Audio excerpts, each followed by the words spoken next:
Ballygar's pilot project is Sugán, and we're doing an exploration of threads of community, you could say.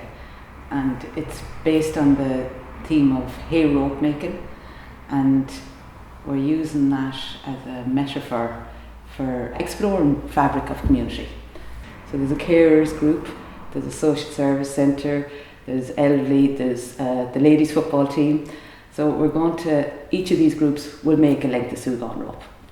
And then on the fair day in August, as part of the carnival, we're going to make this, join all those lengths of rope, more or less with the aim of showing connectedness and weaving these ropes together.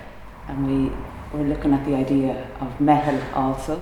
And a mehel is an Irish word to describe how people come to each other's help, and particularly in rural Ireland in older times, be it hay, be it turf, all the neighbours would come and help one person and then help the next person. So it was a really survival mechanism.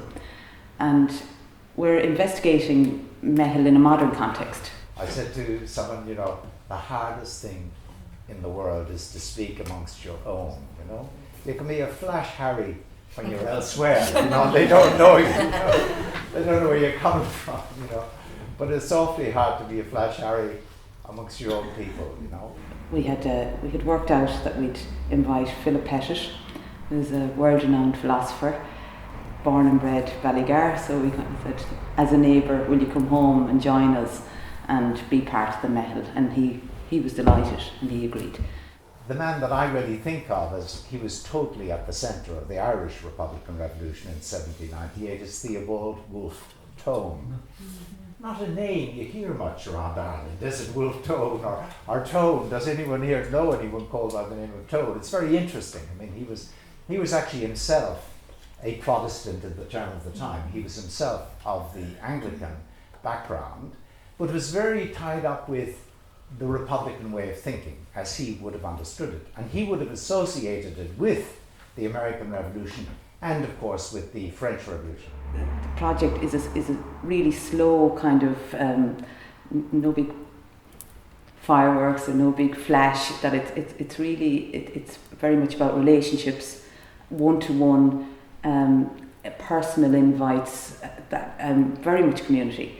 And that after this project, that we can use what we've learned, and we're learning all the time, and even that local people after the talk were talking about notions of freedom within a community.